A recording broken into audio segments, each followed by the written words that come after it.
오늘은 참으로 기쁘다고 표현할 수는 없을 거예요. 저는 오늘 이 시간은 한 해를 잘 보낸 것에 대해서 안심하는 그런 생각도 있겠지만 또 12달이라고 하는 긴 시간을 미지의 세계를 걸어간다라고 하는 것에 대해서 마음이 좀 불편할 수도 있지 않을까 이제 이런 생각을 해봅니다. 근데 우리는 목회자들이 지금 확진자들과 한 공간에 있었다라고 하는 것 때문에 격리 명령을 받았어요. 그래서 격리를 2주 동안 해야 되기 때문에 오늘도 역시 우리 집에서 제 말씀을 녹화를 해서 여러분에게 전합니다. 다시 한번 말씀드리고 싶은 것은 비록 우리가 옹색한 곳에서 하나님의 말씀을 듣지만 초대교회 성도들은 죽음을 앞에 두고 말씀을 듣고 은혜 받았는데 우리도 이런 기간을 통해서 하나님의 크신 은혜를 체험하는 우리 모두가 되기를 주님의 이름으로 축원합니다. 여러분 잘 아시는 그 문호 괴테라고 하는 사람이 있죠. 이 괴테가 많은 시를 지었습니다만은 괴테 시 중에서 보람을 노래한 시가 하나 있습니다. 그 시의 내용을 읊어보면 이렇습니다. 어느 날 들판에 핀 한 송이의 조그마한 안진뱅이 꽃이 그 마을에 사는 가장 맑고 아름다운 처녀의 손에 꺾여 시들어 죽는다. 그러나 안진뱅이 꽃은 죽으면서 이렇게 노래를 부른답니다. 내가 한 송이의 안진뱅이 꽃으로 이 세상에 태어났다가 이 말에 추잡한 남자의 발에 짓밟혀 죽지 않고 가장 아름다운 처녀의 손에 꺾여 죽기 때문에 꽃으로 태어났던 보람을 이제 느꼈노라. 꽃 한 송이도 생의 보람을 찾을진데 하물며 우리 성도들은 신앙생활하는 보람을 찾고 그 보람에서 행복을 느끼고 또 더 나아가서는 삶의 목적 그리고 삶의 의미를 찾아야 할 것이라고 생각을 합니다. 2020년의 문을 닫고 2021년에 새 문을 여는, 다시 말해서 새해의 원단에서 찾은 우리들의 보람은 무엇입니까? 그러면 2020년에 허물을 느낀 것은 무엇입니까? 우리가 버릴 것은 버리고 가질 것은 무엇입니까? 사실 우리가 버릴 것을 버리지 못할 때 보람을 잃게 되는 것입니다. 가질 것을 갖지 못할 때 보람을 소유할 수가 없게 되는 것입니다. 예수님의 말씀에 생배 조각을 낡은 옷에 붙이는 자가 없다. 새 포도주는 새 푸대에 담아야 된다라고 말씀을 하셨습니다. 사랑하는 예수 님의 성도 여러분, 우리가 새해 2021년을 맞이하기 전에 버릴 것을 완전히 버리고 가질 것이 무엇인가를 생각하고 준비를 해야 될 줄로 믿습니다.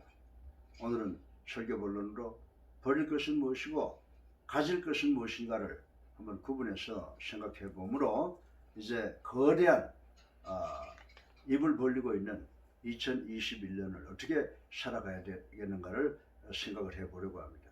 그럼 우리가 포기할 것이 무엇입니까? 먼저 버릴 것은 거짓을 버려야 된다고 저는 생각을 합니다. 분을 품는 마음을 버려야 됩니다. 그리고 남의 것을 탐내는 것을 버려야 한다라고 생각을 합니다. 여러분들, 도적은 물질만 도적하는 것이 아닙니다. 이 사람의 마음을 도둑질하는 것이 더 큰 죄라고 하는 사실을 성경이 가르쳐 주고 있습니다. 그것도 마음을 훔치는 것도 보는 사람은 없지만 나는 알죠. 그래서 그것도 도둑질이라고 하는 것입니다. 그 다음에 더러운 말을 버리라고 말씀을 드릴 수가 있습니다. 또 모든 악독과 노함과 분냄과 떠드는 것과 해방하는 모든 것을 모든 악의와 함께 다 버리라고 성경은 지적을 하고 있습니다. 사실 이런 것이 무엇이 좋습니까? 이런 것들, 거짓, 분냄, 도둑질하는 마음, 더러운 말, 악독, 노함, 떠드는 것, 회방, 모든 악의, 이런 것들이 무엇이 그렇게 좋아서 끌어안고 사는가를 우리는 가슴에 손을 얹고 한번 생각해 봐야 됩니다. 이제 새해가 오기 전에 이 모든 것을 다 포기하는 우리 성도님들 되시기를 주님의 이름으로 축원합니다. 이러한 것들을 끌어안고 살면 인생의 육적인 재미는 있을는지 모르지만 신앙의 보람을 상실하게 된다는 것을 우리는 알아야 됩니다. 이런 것들은 누구를 근심되게 한다고 그랬어요? 성령을 근심되게 한다고 성경에는 이야기를 하고 있습니다. 그러면 반대로 우리가 이 소위 선택해야 될 것, 이 가질 것은 무엇인가를 한번 생각해 보겠습니다. 이웃과 더불어 한 지체가 되어 정말 진실하게 사는 것입니다. 빈궁한 자에게 구제하기 위하여 제 손으로 수고하여 선한 일을 하는 것입니다. 덕을 세우는데 소용되는 선한 말을 사용해야 됩니다. 서로 인자하게 대하여 불쌍히 여기며 서로 용서하는 것입니다. 이런 것은요 한계가 없어요. 가질수록 좋습니다. 이런 것은 삶을 보람되게 합니다. 성도들의 삶을 빛나게 합니다. 그리고 우리 안에 거하시는 성령을 기쁘시게 한다라고 하는 것입니다. 사람들은 자기의 외모를 갖기 위하여 성형외과를 찾아가서 코도 높이고 입술도 두툼하게 만들고 눈도 더 크게 만듭니다. 또 미장원을 찾아가서 머리를 볶고 또 금은 보석상을 찾아가서 귀걸이 그리고 손목 팔찌 또 더 나아가서는 코골이까지도 만드는데 이런 것을 구하는데 자신들의 시간과 돈을 전혀 아끼지 않는다라고 하는 것입니다.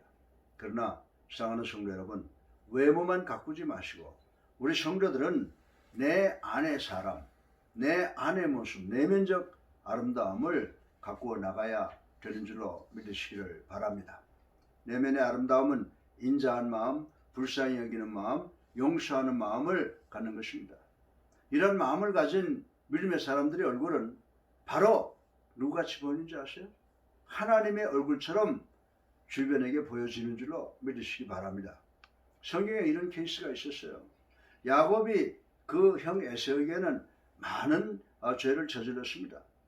야곱은 사냥하고 돌아오는 허기진 형에게 선뜻 팥죽 한 그릇을 내줄 수가 없는 그런 아주 조잡한 사람이었습니다.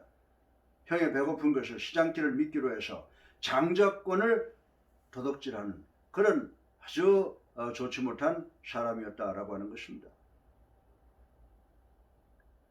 야곱은 이렇게 형에게 무서운 죄를 저질러 놓고 어떻게 했어요? 어머니의 도움을 받아서 외삼촌 라반이 사는 곳으로 도망을 했습니다. 그리고 20년 만에 고향으로 되돌아옵니다. 그때 야곱에게 있어서 가장 두려운 대상이 누구였을 거라고 생각하세요? 형이라고 하는 에서예요. 무엇을? 에서의 진노를 두려워했다라고 하는 것입니다. 그래서 야곱이 약복강가에서 회개 기도를 하고 하나님의 용서와 축복을 달라고 기도하지 않습니까? 그런데 정말 야곱이 하나님의 용서와 축복을 받고 형을 만났잖아요. 형을 만났는데 그때가 정말 하나님께서 에서의 마음을 만져서 에서는 야곱을 용서하는 모습을 볼 수가 있습니다. 그때 야곱의 고백이 무엇인지 여러분들 다 아실 줄로 믿습니다. 내가 형님의 얼굴을 배운 적 하나님의 얼굴을 본 것 같사오며. 예. 여러분들 이 세상에서 하나님의 얼굴 본 사람 있어요? 여러분들 정말 이 세상 30년, 40년, 7, 80년을 살면서 90년을 살면서 하나님의 얼굴 본 사람 있으면은 한번 손 들어 보세요. 없습니다. 그런데 이 세상에서 우리가 이 진리를 깨달으면 하나님을 뵐 수가 있어요. 하나님의 얼굴은 용서하는 얼굴인 줄로 믿으시기 바랍니다. 야곱이 하나님으로부터 용서받고 형으로부터 용서받고 난 후에 형의 얼굴을 보니까 정말 하나님의 얼굴과 같다고 고백을 하고 있습니다. 그렇습니다. 세상에서 그 누구도 관용을 닮은 얼굴보다 더 아름다운 얼굴을 가질 수는 없습니다. 인자와 긍휼과 용서가 담겨져 있는 그 얼굴은 누가 보아도 아름다운 얼굴이라고 말씀을 드릴 수가 있습니다.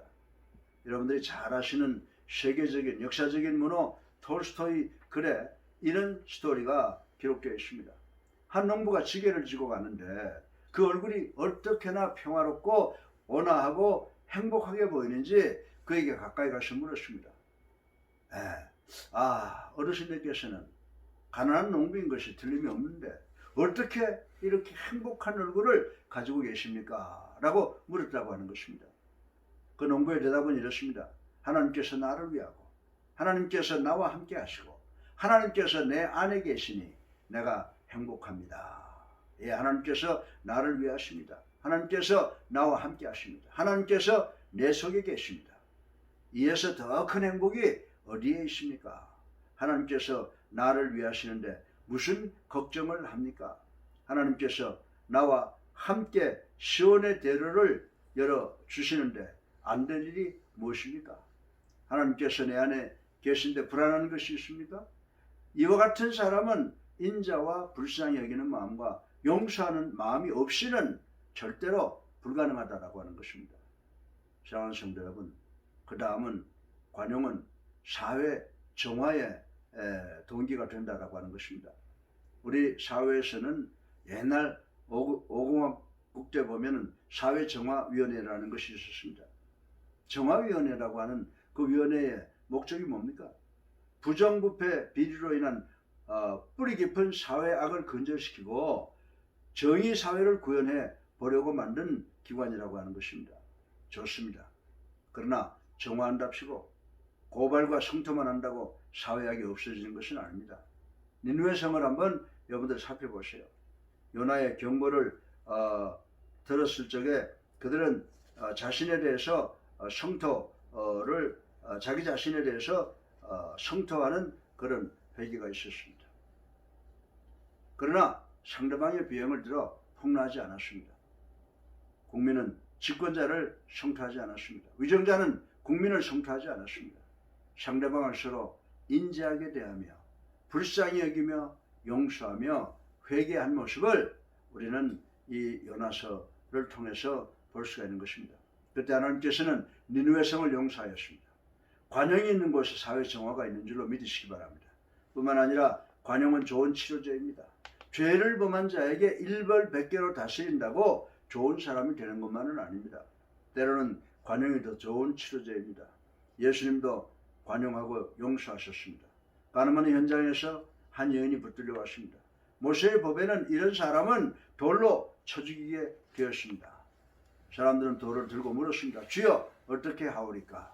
우리 주님께서 뭐라고 말씀하십니까? 너희 중에 죄 없는 자가 먼저 돌로 치라고 말씀했습니다.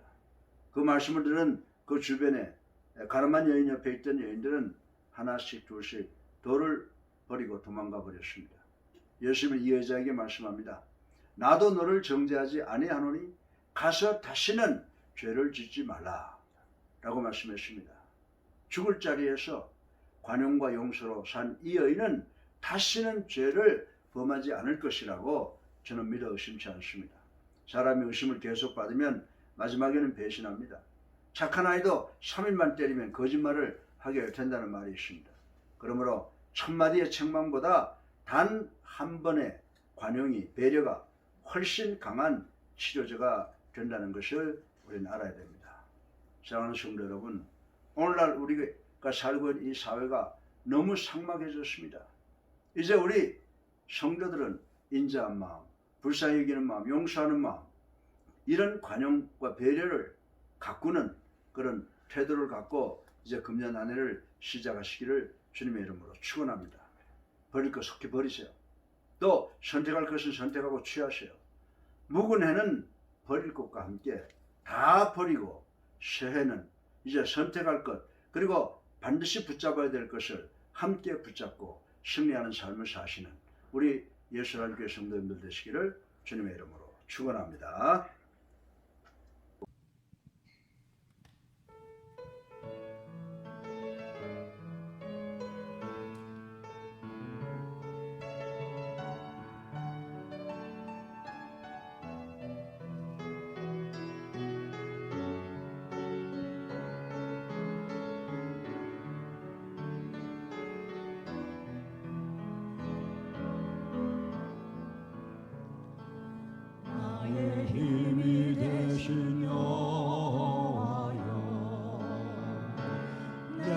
내가 주님을 사랑합니다. 주는 나의 반석이시며 나의 요새시라.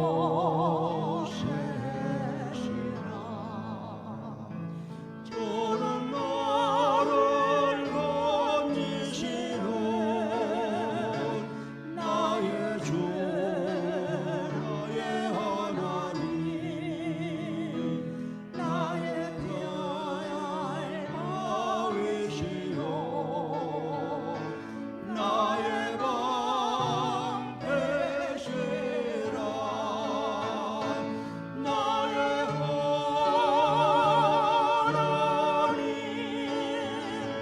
나의 하나님,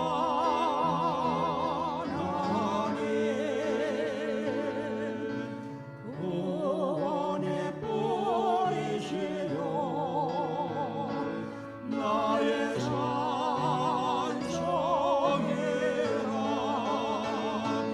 나의 하나님, 나의 하나님,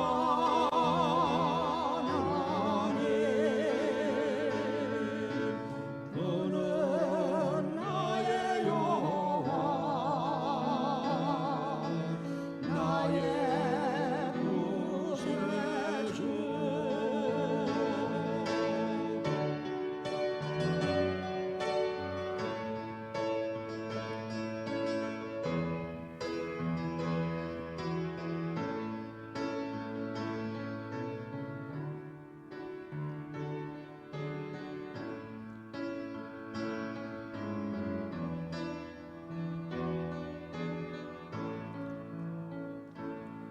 나의 생명이신 여호와여,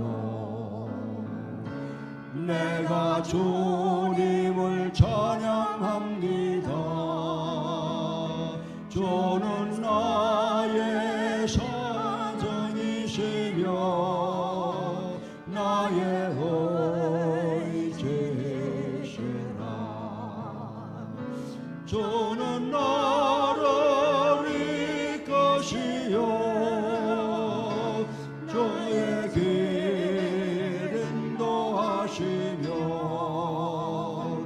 나의 생의 목자 되시니 내가 따르리라. 나의 하나님,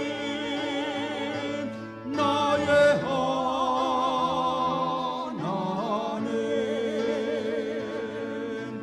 생명의 면류관으로 내게